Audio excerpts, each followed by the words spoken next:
Welcome to AI for Good, the leading, action-oriented, global and inclusive United Nations platform on AI. Organized by the International Telecommunication Union, the United Nations Agency for Digital Technologies, in partnership with 50+ UN sister organizations and co-convened with Switzerland. The goal of AI for Good is to unlock AI's potential to serve humanity. In today's AI for Good event, we are counting on you to use the live video wall feature to ask questions and post comments to help create an engaging discussion. We encourage you to stay until the end to chat, connect, ask questions, and network with our distinguished facilitators and world-class AI experts in the neural network. It is now time to kick off the session and welcome our first speaker. The floor is yours.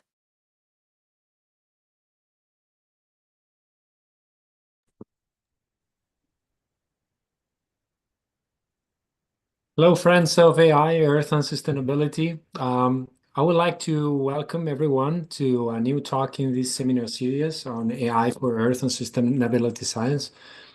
This seminar series is in the program AI for Good of the ITU, is co-convened by myself, Gustav Kamps, Markus Reichstein, Joachim Danzler, Maria Piles, and was initiated in the context of the Excellence Network ELIS for the development of AI in Europe.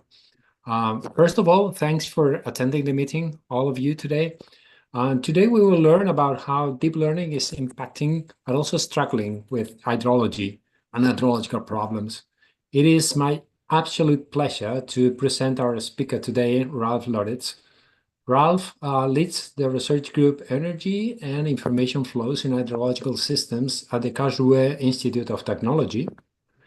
His group investigates how machine learning and process-based models can be combined to better understand and also model and predict the movement of water through landscapes. And he's the principal investigator for a project with a nice acronym called the TOX, Demystifying Recurrent Neural Networks in Hydrological Context, which basically tries to analyze how well and how poor deep learning models can extrapolate to extreme hydrological states. He also coordinates the BMBF project, KI basically in charge of developing AI-based flood and drought forecasting systems for Germany. His works live basically in this intersection of data-driven modeling, hydrological theory, and environmental decision-making. He's particularly interested in current deep learning models and what can and cannot these deep learning models learn about the water cycle. Welcome, and thank you for being with us today, Ralph. And over to you. Really looking forward to your talk. Hi, thanks for the nice introduction. I will now try to share my screen. Can you see my screen? Oh. Yes, perfect. Thank you. Perfect. So, first of all, thank you very much for the invitation. As I was already introduced, my name is Ralph Loritz, and I'm a research group leader at the Karlsruhe Institute of Technology in Germany. Now, I am very happy to present and share some insights from our current research, so from my research group here in this online webinar. So what's this talk about? On one hand, I'd like to show you a few success stories, so examples where artificial intelligence and machine learning have already made a real difference in hydrology, from flood forecasting to drought monitoring. But on the other hand, and I think this is equally important, I also want to highlight some of the current limitations of these models.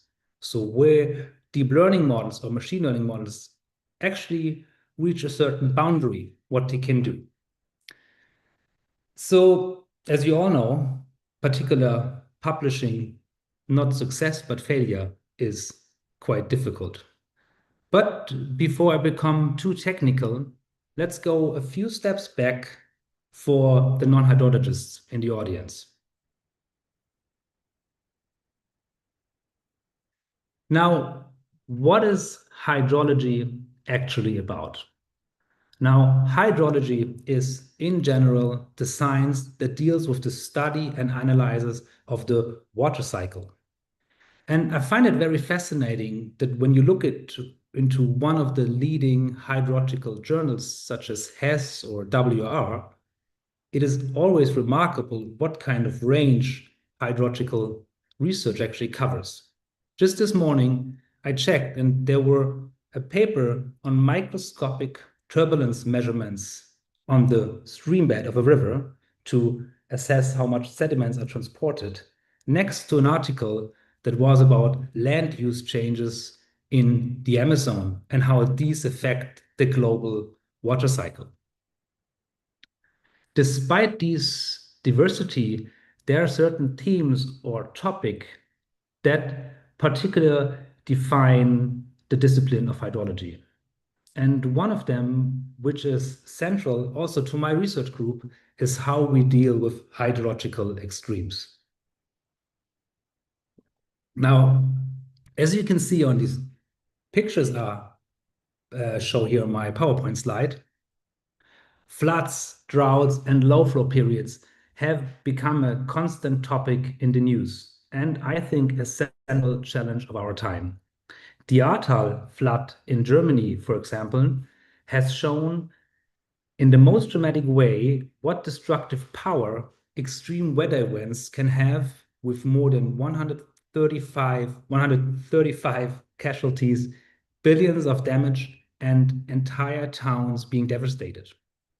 And this was not an isolated case if we think of similar examples in Spain or in Texas. But it's not only flood that confront us. More and more droughts are becoming an issue also in the central and northern part of Europe.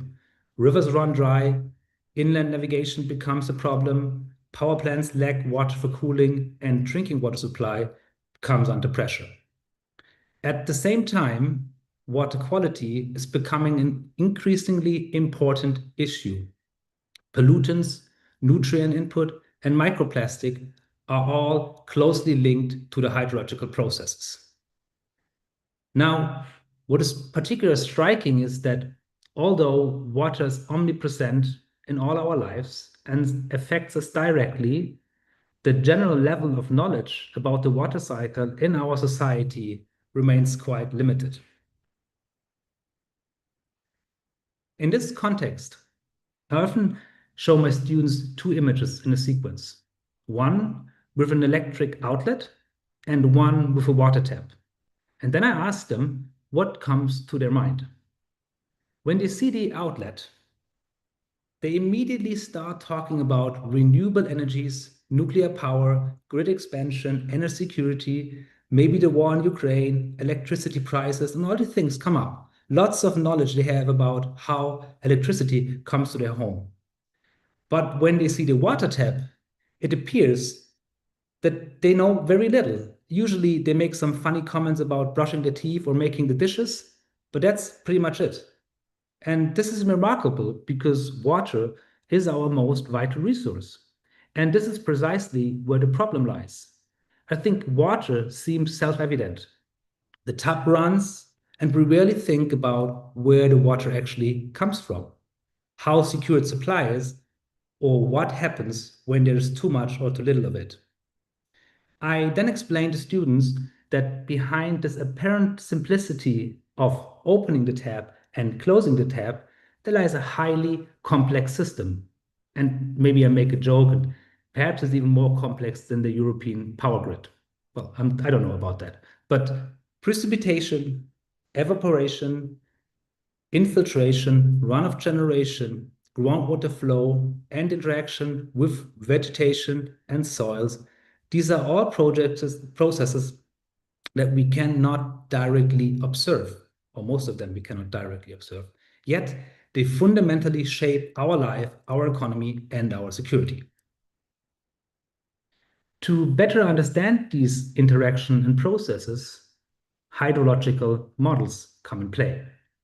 Hydrological models are essentially representation of our hydrological landscape. Now, here you see, I hope you can see my mouse. Here you see a picture or a sketch of a hydrological landscape or a hill slope. You can see a tree here, you can see a meadow here, and you can see some corn here. And in blue, you can see the water fluxes, how we conceptualize how they're flowing through the landscape. So water infiltrates into the soil and then moves along the hill slope down to whatever comes at this point here. Beneath it, you see a representation of that in a computer model. In this case, a numerical process-based hydrological model. And you can see here how we try to represent these infiltration patterns with these certain structures here in this model. Now, why do we actually need these computer models in hydrology? Well, there are essentially two main reasons. On one hand, we want to better understand how our hydrological landscape is functioning. For example, we want to know what is happening when we cut down this tree here to these blue lines or blue arrows. Or what happens if I build a parking lot on this cornfield here, again, to these blue arrows. Short spoiler, parking lots are hydrological, not very interesting. Now, we want to understand what is happening to our hydrological landscapes if we change something. Now, besides understanding, we also want to predict how our environment behaves during future events. For instance, just imagine the local weather forecast says that it's going to rain 300 millimeters in the next 12 hours. And you want to know what happens again to these blue fluxes in the next 12 hours. So you want to make a prediction. So in summary, we need hydrological models for two main purposes. On one hand, because we want to understand our systems and the processes, and secondly, because we want to make realistic predictions about the future, for instance, for protecting towns from flooding. Now, given the importance of these tasks I just spoke about, it is hardly surprising that many hydrologists, myself included, are deeply engaged in the development and application of hydrological models. At this point, you may ask, what is this guy talking about and what has this to do with AI? Now, it is exactly this point here. Between our observation and modeling, where AI has changed hydrology fundamentally in the last few years, if you ask me. Traditionally, and how I studied hydrology, hydrological models, like all environmental models, were built primarily on physics and process knowledge. We translated our understanding of hydrology directly into equations and algorithms.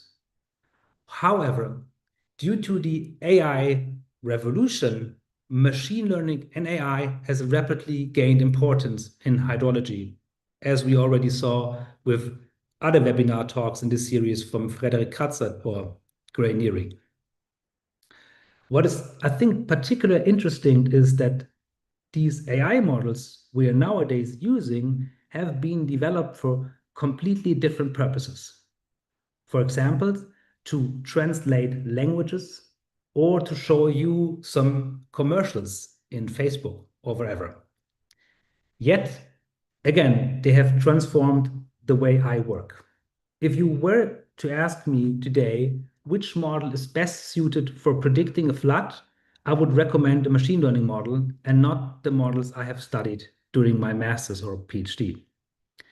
And this development has gone so far that companies like Google, who's now operating a world-first AI-based flood forecasting system, but also other major tech companies like IBM, NVIDIA, or Amazon are now active players in the tiny little world of hydrology.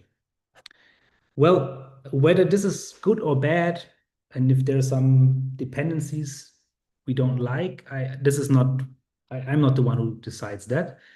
But for me, as the research group leader, machine learning and AI opens very exciting new possibilities to rethink hydrology. So there's a toolkit of new methods that I can now apply and try on different projects. So I think it's fantastic. And now for the next 30 minutes, I will show you precisely a few of these possibilities.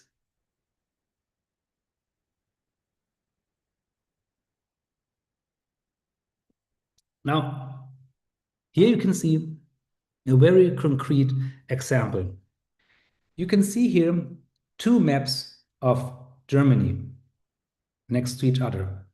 Each of these maps contains about 1,300 points, these colorful points here, and at each point we have a river gauging station. What does that mean? At each point, we measure the water level of such a river or creek, and then given the cross-section of that river, we assume how much water is flowing through a certain transect in time. So we measure a discharge. Now, what we did here is a model comparison. This map here shows the performance of a machine learning model, more exactly a deep learning model, and its ability to predict discharge out of sample in time. So you train a model for 10 years on discharge data, and then you try to predict discharge for, let's say, the next 10 years. And we did this, again, with a machine learning model on this side and a process-based model on this map here. Now, the color of each point indicates the performance of the model. If the point is yellow, the performance is very good. If the point is blue, the performance is as good as taking the mean of the training data.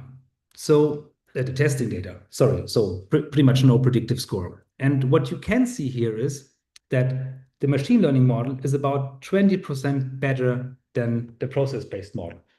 So in alignment with what Frederik Kratzer has shown in 2019 in the US or Thomas Lees in 2021 in Great Britain, the machine learning model, the deep learning model, outperforms the process-based model. But what I think is maybe more interesting in this approach is that in the case of the process-based model, we had to train 1,350 individual catchment models or process models. So we went into a catchment, we trained a model, we then optimized the model, we trained it again, we calibrated, and on and on. So lots of work. On the left side, we made a simulation with one neural network. That means this network predicts the discharge in a catchment close to the Alps, but also in a catchment close to the North Sea. So there's one neural net. And I think more than the performance, when it comes to practical application, it's actually, I think, the time you can save when you work with machine learning models rather than with a process-based model. Now, what can you do with such a model? And maybe the most obvious application of such a model is to ask how well can such a model do flood forecasting? And I guess some of you know, and I already mentioned it, that Google has an AI flood forecasting system that is kind of worldwide, and it uses worldwide products with all the limitations they bring. We are now currently testing AI-based flood forecasting system in Germany, which means that we have, let's say, better forecasts and also better observations. And we want to see if we can use this as an additional forecasting option along the existing simulations, particularly in catchments that are smaller or below 500 square kilometers, where the classical process-based models sometimes struggle or cannot deliver reliable forecasts. So this is hopefully filling a gap in the current practical applications. Now, what other possibilities are there beyond flood forecasting? Now, if you go hiking in my home region, the Black Forest, you can visually observe how the recent extreme droughts have impacted the ecosystem. Here you see a picture, here you see a picture of a forest that 10 years ago used to be a pretty dense spruce forest that, as you can see, now died, leaving up this very open landscape.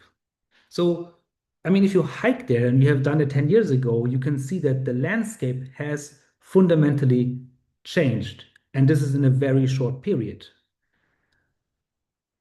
Interestingly, if you train a hydrological model only on stream flow in this area, the model says that not much has changed in that catchment, besides that the snow is melting a bit earlier from year to year. So it clearly cannot learn the signal that the land use has changed significantly. The situation is fundamentally different when we look at the signal from installed soil moisture sensors. These measurements show a clear trend toward increasing dryness, especially over the past few years. Now, if soil moisture is indeed a good indicator of how forests might change in the coming decades, it seems natural to ask, can we use soil moisture observations to build a model that allows us to explore how soil moisture might evolve under different climate projections? After all, I mean, we plant trees in a horizon of many decades.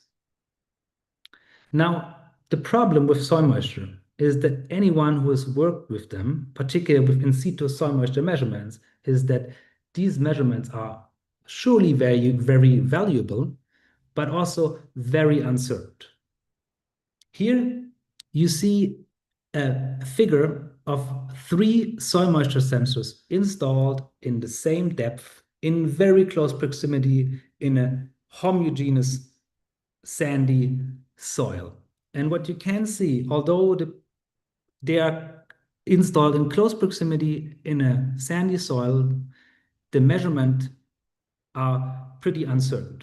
So the blue measurements show that the water content of that soil is about 0.32%, sorry, 32%, while the green one shows that the water content of this soil in that area is 0.22%. So you can see that the spread is quite big. But what you can also see is that the dynamics are kind of in line. So if you do a correlation between the sensors, the correlation is quite high. And you can also see that the ranks are kind of stable. So the blue line is always the wettest and the green line is always the driest, more or less. Now, this bias between the sensors is surely on one hand a measurement uncertainty, but not only a measurement uncertainty. It actually reflects small-scale variations in the soil structure, topography, and land use. A small stone here, a little tree there, a tiny depression, and the readings can differ noticeably. So this is not just noise.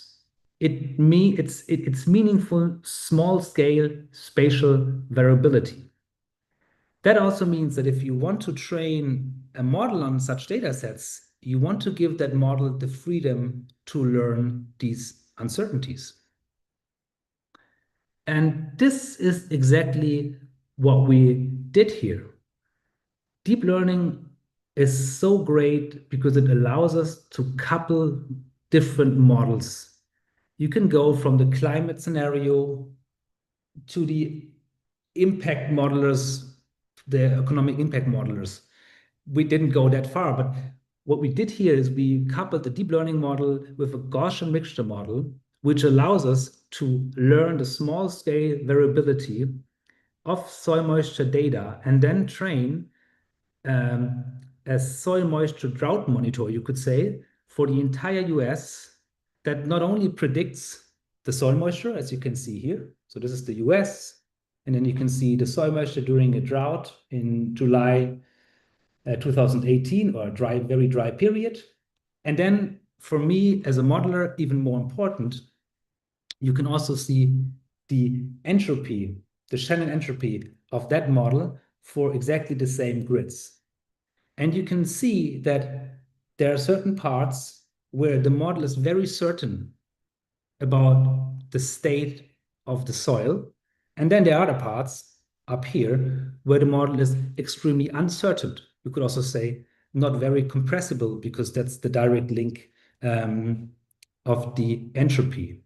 Here you can see that now for the same day over the entire US, where you can see that depending on the prediction of the soil moisture, so the dryness of the soil, the model becomes less or more uncertain.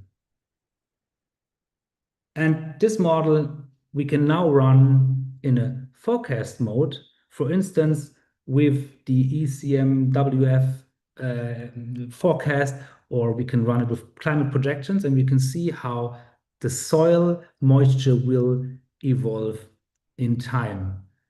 Obviously, we checked this model against the classical reference data sets, and we had a better performance. Another nice example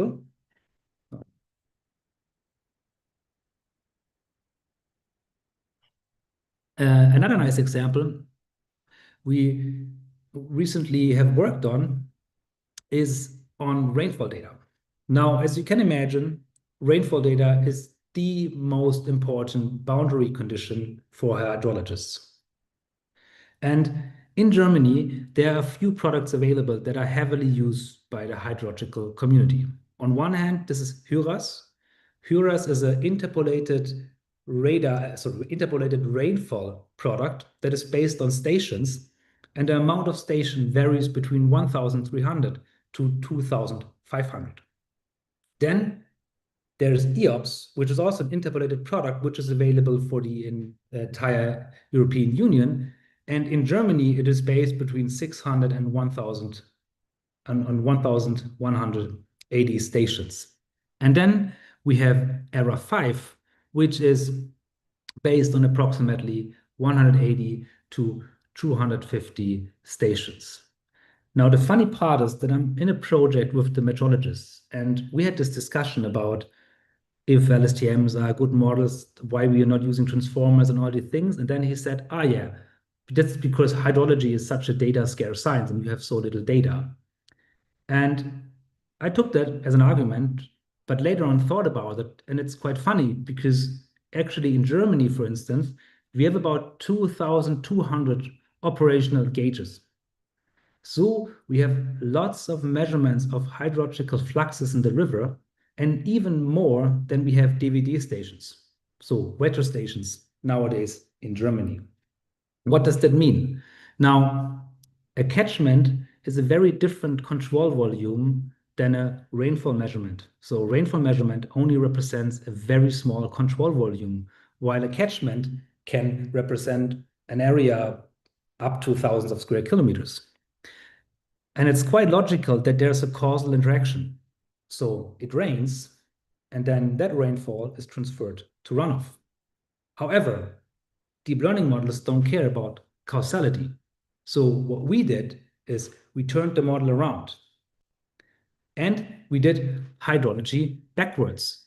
So we used gauges all over the European Union and used them to improve ERA 5 precipitation amounts. And it makes lots of sense that if it's not raining, that doesn't work. As you can see here, the improvement is pretty small. Oh, here. It's a very small improvement. However, if you have high intensity rainfall events, using streamflow to correct precipitation quite significantly improves the quality of ERA 5. So this shows that deep learning models can be used against causality and then use them to think new about how we can, for instance, produce precipitation maps or time series. Okay, so my talk was about promises and limitations, and I have now talked about a few studies that show the promises or success stories, I would say. And we actually have much more. I haven't even spoken about work I've done on hybrid modeling, where we coupled a deep learning model with a process-based model to get rid of the stomata conductance model or stuff like that. I haven't even opened the box of foundation models, but there's lots of more success stories. But as I said, I also wanted to report on limitations, which I think is not done that often, at least in the current hype on machine learning. One of these limitations I'm now talking about is the question, how well can modern machine learning methods truly learn hydrology? Or put differently, how well can they generalize beyond the data they were trained on? Now, here you can see a map of the US where each point again represents a streamflow measurement, so a catchment. And what we did here is very simple. We simply trained a model in these green states here, hydrological response units, I think they're not states. And then we tested how well this model could make predictions in other areas of the US. Now, what you can see is that if you train a model, for instance, only in the Pacific Northwest up here, your performance is pretty bad on the East Coast of the US. So this already shows that the model has limited skills to work in areas it hasn't seen. And I think this has implications, particularly if you want to use a deep learning model in areas where there are maybe not that many observations, for instance, in the global south.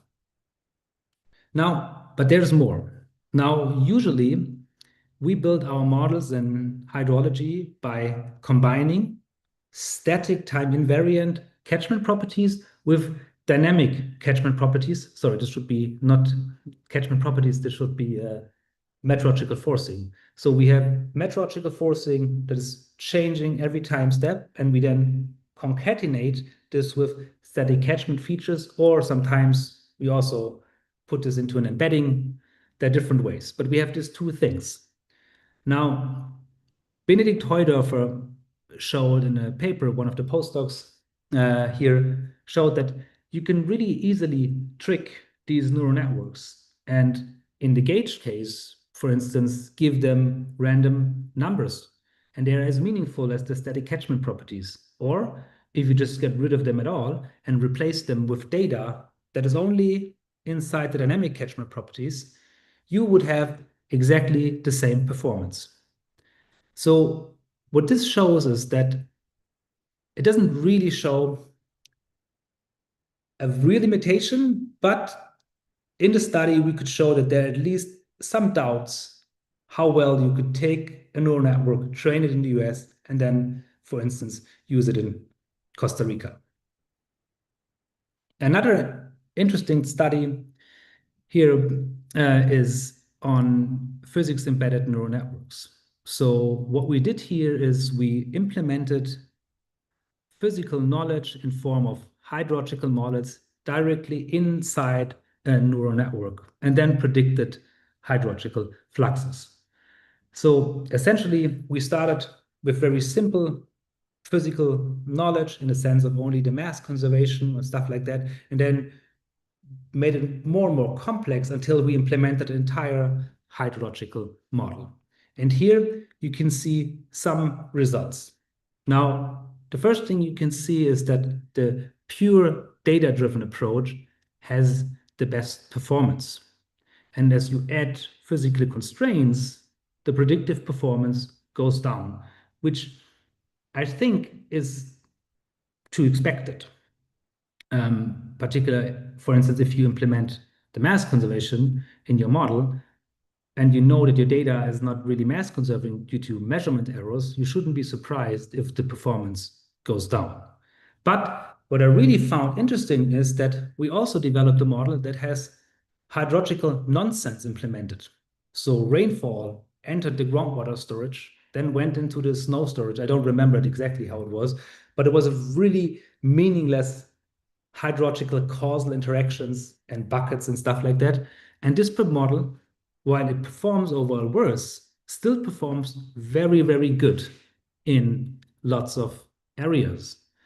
And that shows that it's very difficult to learn process knowledge from such physics embedded neural networks, because the deep learning model can play lots of different mathematical equations, and they don't need to be necessarily meaningful in a physical sense.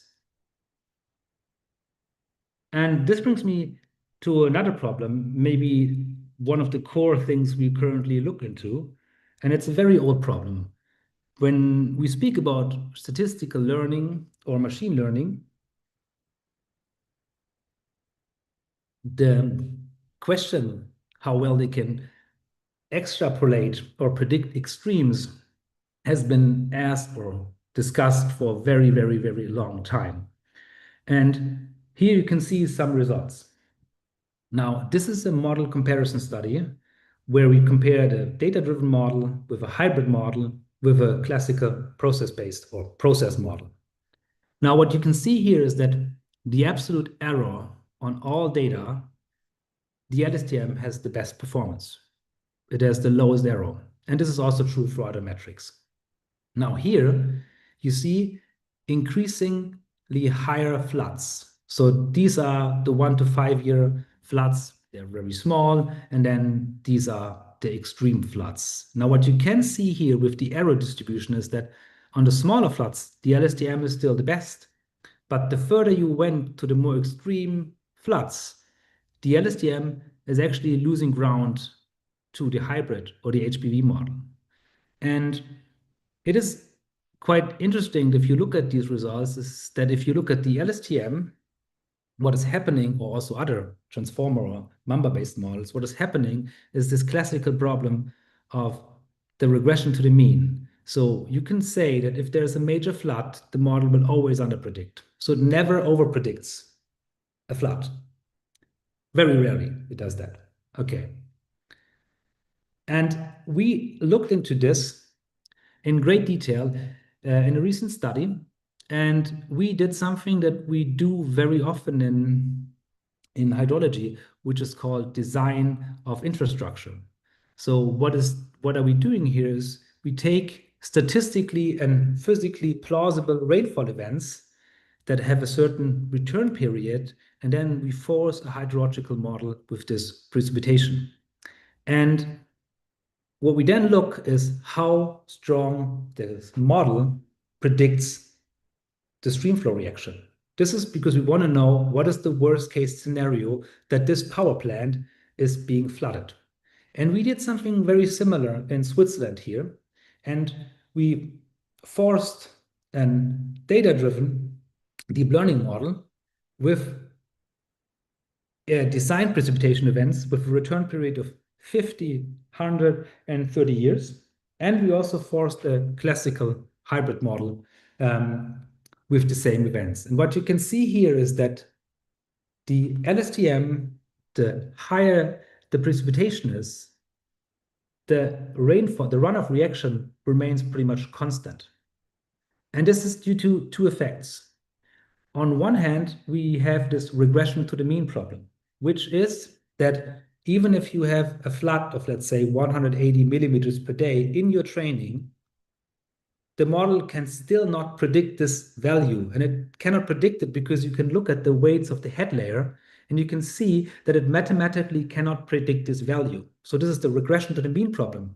On the other hand, you have the extrapolation problem, which has something to do with saturation. So if it's a transformer or a Mamba model or an LSTM, you always have this nonlinear activation functions in your network. Now, if you force these networks with extreme precipitation, these networks saturate. So you essentially come to a place where these models are not sensitive to any input changes anymore. And this is exactly what you can see here.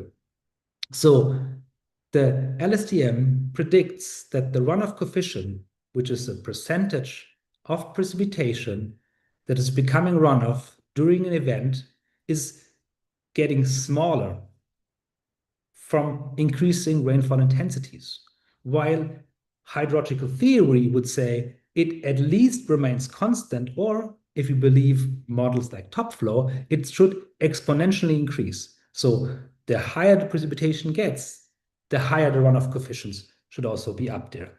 And this is, I think, a very interesting limitation. We currently working on probabilistic approaches with reinforcement learning to fix that, and we're making good progress. But currently, the generation that is used in science cannot be used for design, and I'm not so sure how it could predict the real major big floods, at least in the way how we currently apply them. This brings me to pretty much my last slide, because this is something I have seen now over the last few AI deep learning conferences. There's this discussion that process-based modeling is dead and we don't need it anymore, and deep learning soon we will all do with machine learning, will do all the modeling parts. And I always have to laugh a bit, because there are cases where there's literally no data. If we think of high intensity storm floods that only are happening on a very small hill slope, where it really matters that there was a drainage pipe or whatever structure there is installed. I don't think we can do deep learning there soon, simply because there's no data. The same as if we think about erosion on the hill slope scale. There's a nice project going on here. They're measuring with high resolution DEMs here. They have like 3 measurements a year. I don't see how you could train a machine learning model in the near future on such a scale. And the same is with high resolution reactive transport modeling in the unsaturated zone, where you can see here experiments on a few millimeters, where we investigate how traces are being observed in the unsaturated zone. This is all stuff that I don't think will be solved by deep learning in the near future. And with this, I thank you for your attention, and I see that I'm a bit too quick, but that's good, because 45 minutes is also very long. Thank you. Thanks so much for this very informative and very enlightening talk. I think, and I'm pretty sure there will be some questions in the chat, and people probably they will shoot you with questions, doubts, curiosities, and probably some food of thought. Maybe while people is warming up, maybe I can start fire myself with some questions that and curiosities I had. The first I think I'm really interested in is in this kind of struggle or decisions that one has to make when using hybrid models, right?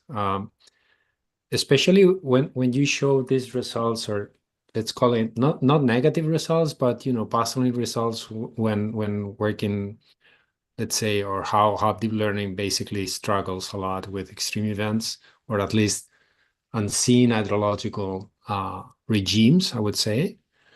And I know that in different fields, not only in hydrology but other fields that are basically adopting these hybrid modeling approaches. There are like many different approaches to cope with that. One is encoding equations with or coupling equations with machine learning. Others is basically more paying attention to the data and maybe augmenting the data, or domain adaptation strategies, all kind of methods, right? And I was really a bit curious about what are your takes on this. I mean, I've seen like a couple of or 3 different methods for combining process understanding and or domain knowledge and machine learning. And I was really a bit curious about how are you basically managing that, and what is your basically your favorite approach, if there is someone, right? Yeah. Very good question. given that I am a process-based modeler physicist, I was obviously drawn toward hybrids models because they encode stuff that has semantic meaning and I could understand. Now that I have worked with them, I more and more dislike them to a certain extent because I found that if you have concepts like attention or recurrent neural networks like LSTMs, they are essentially coding exactly what we have encoded in our equations. And now if you use an LSTM and an attention and you then encode a hydrological models after that, it feels mathematically like this is already encoded in your neural network. It's not necessarily beneficial, I would say, although there are apparently some cases where it helps. So I prefer working nowadays with just probabilistic approaches, which I think, and then, for instance, reinforcement learning to then select the right prediction rather than developing hybrid models. Not to say that they're not good. I'm just saying that we had this study where we could show that doesn't matter what you implement if the mathematical structure of that equation is so that the LSTM can still play it, it will give you good results, but not necessarily for the right reason. So coming to conclusion, I think that we should I'd at least focus more on how can we use the same mathematical structures in LSTMs and in transformers to a certain extent. I don't think we would need to have them additionally in our models, but maybe I'm wrong. This is just because in this one of the latest plots that you showed us, like when you try on different ways of incorporating domain knowledge, basically your performance goes wrong, right? I mean, goes poor and poor and poor. And I was actually thinking that maybe it is because you're asking too much, right? Like you are asking the wrong question, right? That you're trying to impose some structure that it is actually not supported by the data. You spoke about mass or energy conservation, but maybe this is at a local scale, this shouldn't be the case, or I don't know, other constraints, right? It can happen, whatever, right? And I was definitely, I mean, probably this is the right way to think about. I was actually thinking, and I have seen in other hybrid modeling approaches that people, of course, is aware of these constraints, but at the same time they want to measure like two quantities or let's say two criteria, not only accuracy but also consistency, right? Yeah. Kind of trying to encompass a kind of a Pareto front where you can minimize something, but there is a trade-off, and then you will screw it up and something else. But maybe there is like a trade-off, like an optimal point where you can live or support the best solution. Or I mean, maybe accuracy is not the thing that we should look for, or only the only thing that we should look for. And but I don't know what would be the case in this particular applications, because in the end you want to predict well, right? So I absolutely agree. So I absolutely agree. So this was mainly because there was this question that if you can formulate different hydrological architectures that resemble different landscapes and you plug them into this hybrid model, you can find the correct architecture by the performance. yeah. And this is pretty much what we doubt by implementing nonsense into the model. We said you cannot use this approach to find the correct model structure that represents that system, because the deep learning model part of it is too powerful and it can play pretty much everything that is mathematically to a certain extent flexible enough to represent the fluxes we predict. But if you think about climate projections where we don't have observations, I mean, the only thing you can rely on is physics. And the only thing you can rely on, and then hybrid models are very handy because you at least know that, well, if I run into 2050, I at least know that the mass is still conserved. But it's also unfair as you begin with, because our data is not mass conserved. We know that we have errors, and now we enforce mass conservation, and then we wonder that our performance goes down, which is kind of obvious. So I think this Pareto front idea is very good. Yep. That's that's very good to know. There is actually a question now, so we can jump to the to the audience. Min Wu, he thanks you for the very interesting presentation. And as you suggested, the accuracy of AI or machine learning in prediction is highly based on the amount of and quality of training data. Can you list what input data you often collect for training model to predict, for instance, flooding? Furthermore, he's interested what do you think about the potential of collecting training data from remote sensing data, especially in situ or data scarce regions like Vietnam? Yes, we have an ongoing project on that where we work with raw satellite data and then see how well we can make predictions also in areas where there's little data and well, the performance is not super, but at least there's something. Now, I think that this is it very much depends on where you work, which data you would use. Again, I said that there's this Google flood forecasting system for the entire world. They obviously have restriction on what data they can use. But if we work in Southwest Germany in a very small area where we have high resolution weather forecasts, we work with different data. So it really depends on where we work. European scale, I mean, you always have to choose a domain and then you choose the products that are available. Luckily, this is getting better and better in the last few years. Yep. Maybe coming back to my previous question, and I will repeat the question that I asked Greg Naring maybe a couple of years ago when he actually gave like a preliminary version of all the methods at Google, and I was asking about maybe the hybrid modeling approaches are not actually doing the job that you are requesting, but maybe there is something that one could gain, which is interpretability of the results, or at least some kind of trustworthiness or confidence on what you're actually doing, even if it is a little bit worse or much worse. Have you explored this area of trying to explain what your predictors are doing or actually doing, or You mean if we have played around with XAI stuff? that's kind of Yeah, we obviously have played around with it. I don't think there was any major breakthroughs other than precipitation is the most important variable, and then all these problems that if you train these shape values, you train a model and it has a good performance, and then you train another model, you use a different product, and then the shape values, all this explained by AI is very difficult. We have looked a lot into the neural networks Yes. and worked with the information theory to see how compressible these networks are.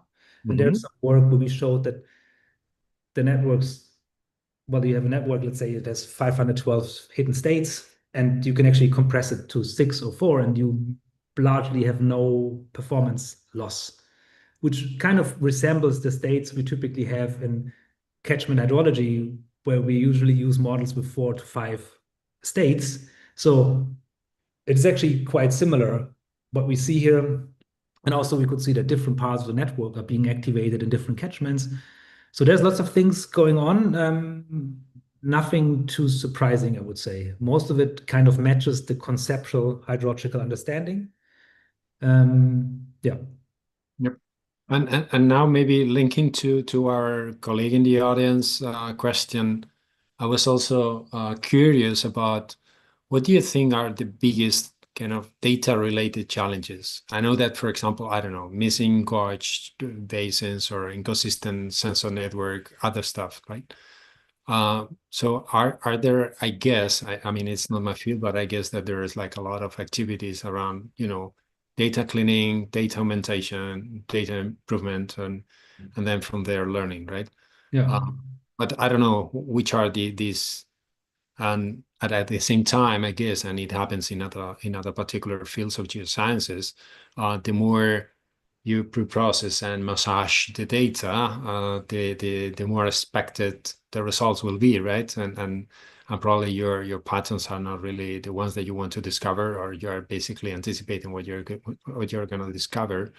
So I'm thinking about and probably expecting more biases, right? So the more data massaging that you perform, probably you're infusing more biases into the data set, and then you will basically learn the biases. I don't know how does this work in this field, and if you're basically, I don't know, conducting like a more data quality and data reprocessing, or how big is this part of the full pipeline? No, in many machine learning problems, I know that 90% of the problem basically boils down to get the data right. No? Absolutely, yes, I agree. This is also every time a master student comes to me and says he wants to write a master thesis, I always tell him, you will spend the next 6 months, 5 months of them, you will prepare data and you work with big, large data sets that you need to copy and pre-process before you run a model. Just be aware of that. If you don't like that, don't do a master thesis. So I think there's lots of different questions were in that question. So I think obviously there's lots of hydrological knowledge going into the models we're already using. I mean, starts with how do we measure rainfall? We put a bucket up and we measure rainfall if we don't put it the other way around. So this is why I said to the answer from the chat that we use now the raw data of the satellites exactly to do as little feature engineering as possible to avoid getting these inductive biases into our models. Now, when it comes to data, we once trained a deep learning model on sap flow data. So sap flow is a sensor that measures the water flow in a tree and the velocity, and it's a proxy for transpiration. And we once trained a model over the European Union. It's a very uncertain measurement and stuff like that. And we could show that every single sensor we added to the training improved the model performance. Even if it was a 3 months sensor that someone had lying around on their laptop from the 90s. And this brings me to my point. I think particularly the European Union, there's lots of data lying around on local hard drives that people think is not important to get published or be uploaded anywhere because they think, oh, this is a soil moisture sensor. It was just installed for 1 year. Or this is just a whatever sensor. It wasn't installed. So I think we should have a better inventory in the European Union, what is actually available. So we trained the soil moisture model in the US because there was lots of data. I know of hundreds of sensors in soil moisture that have been installed in Germany, but I couldn't find them online. The same goes for other variables. So when it comes to data, I think we would need an initiative that would start collecting and might kind of making this is in theory available, and then maybe even make it available. And totally agree. I think that it is probably one of the biggest differences between the US and the EU activities around the data processing pipelines and data curation and data harmonization and collection, right? Yeah. And that makes a clear difference in the quality and of the models that you can develop from that. Yeah, and also maybe with a process-based model, it doesn't matter if someone gives you a 3 months time series in from Russia, from a tree. But for the deep learning models, it can actually make a difference, particular difference in data sparse regions. So the single sensors can make a big difference in performance. So I think if we had a way of spreading that knowledge and then kind of building something before we even set up a European network of measurements, I think it would be cool to have such a inventory to know what is actually there and what we could use. Yes. Thanks very much. It was a great discussion around, I think, a very important and very timely topic. Thanks so much, Ralph, for presenting and also answering all these questions and curiosities. It was really fantastic to have you here. I think now it is almost time for closing the session. This hour flew like very, very fast. It was very nice. And also I want to thank all the attendees. Thanks for staying with us too. And remember that you can still continue conversations in the neural network area if you're, of course, registered there. That is, I think, a good opportunity to follow up with, further questions or curiosities that you may have. And finally, I would like to remember you that, we hope to see you again in our next talk in our seminar series on AI for Earth and Sustainability Science. Thanks so much for attending and have a good day and the rest of the week. Thanks. Bye. Thanks for the invitation. Thanks. Thank you for participating in today's AI for Good session. We hope you've learnt something new, innovative, and engaging in today's event. We now encourage you to continue the conversation on the live video wall in the neural network. Here you can ask questions, like and comment, share links, complete the poll, connect with interesting profiles, or speak one-on-one using the chat and video function. We invite you to explore the lobby, try the smart matching quiz, visit the virtual exhibits, poster boards, the e-shop, and build your personalized AI for Good program. Let's shape the future of AI for good.